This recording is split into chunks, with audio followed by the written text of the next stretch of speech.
Fred Wahl, the VisaCoach here. Today's topic is, what is the timeline to get a CR1 spouse visa? VisaCoach. Fast, easy, and personal. Hi, my name is Fred Wahl, and I am the VisaCoach. I'm known in the field of fiancé and spouse immigration for the fast and easy approval and personal one-on-one attention my clients enjoy, and for crafting winning, front-loaded petitions that ease approval while avoiding high fees, delays, or denials. Today's question is, well, how long does it take to get a CR1 spouse visa? As of May 2014, well, the answer is 9 to 13 months on average. About 1 to 2 months at USCIS, 5 to 6 months at NVC, and 2 to 5 months at the Consulate. I regularly get calls from people saying, oh, these numbers must be wrong. All because they found a website or person who promised a much shorter processing time. What's their secret?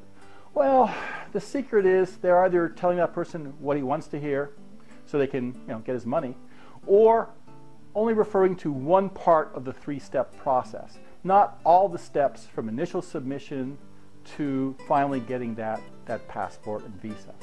Now, when I give time estimates, I always use what is relevant to the couple. And that's, hey, starting from the day we send a petition into Homeland Security, ending on the day the foreign fiancé has her passport and visa in her hand. Two different departments of the U.S. government are involved: USCIS, Homeland Security, and the Department of State. Homeland Security recently are getting their job done extremely fast. Usually now only in 1 to 2 months, comparing to 5 to 6 months they took last year. Now, I believe this is mostly due to a third processing center recently that came online in Texas. Now, spouse visas are processed at one of these 3 service centers located in California, Vermont, or Texas, and getting through there rather quickly. Processing also includes a background check by the FBI, so we don't know how long that will take. Now, the most common and prolonged delays are caused by avoidable mistakes made during the preparation of the petition. If USCIS finds your petition is incomplete, items are missing or illegible, or even if the payment amount is not exactly correct, processing grinds to a halt until the problem is fixed. Once finally USCIS approves, the case is passed to the U.S. State Department. Now, the Department of State has a processing center in New Hampshire called the National Visa Center, or NVC. NVC first contacts your spouse, asking her to confirm a choice of agent.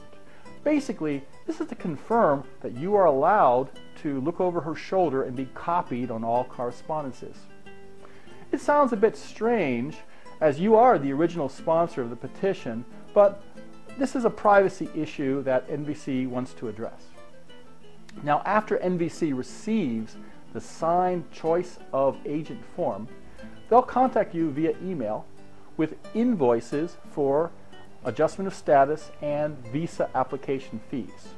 Now, once paid, you then submit a packet of documents to NVC. I like to call this the mini petition. And this is going to include payment receipts, marriage certificate, police clearances, affidavit support, tax returns, pay stubs, that kind of thing. Now, once NVC is satisfied that all the required documents have been presented, it will forward your case on to the U.S. Consulate responsible to finally issue the visa. And a few weeks after the case file physically arrives at the Consulate, the Consulate will contact your spouse directly and give her instructions on booking the interview, how to attend the medical, and give her final checklists. Now, some consulates are busy and more efficient or work faster than others. For example, Philippines, the process is pretty efficient and fast. Interviews can be booked by the spouse or sponsor online for only about 1 or 2 months later. But in Vietnam and Dominican Republic, well, it could be 2 to 5 months later before the consulate contacts her and says what day her interview has been scheduled for. Now, the approval denial decision is made during the interview. Then, in about 2 weeks, her passport with its new CR1 spouse visa is returned. But just as in the medicine commercials on TV, your results may vary. Some of my clients get their visas faster, some slower. If in 2014 you plan on between 9 to 13 months average CR1 spousal visa processing time, you won't be far off. This is Fred Wahl, the Visa Coach. I do the work, you get the gal or guy.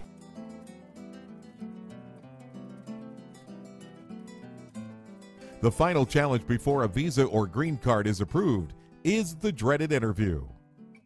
The Visa Coach has written an ebook collecting over 120 sample questions for his clients to study. You can have your own free copy of this indispensable resource. Increase your chance for approval and happiness. Get your copy at VisaCoach.com/free.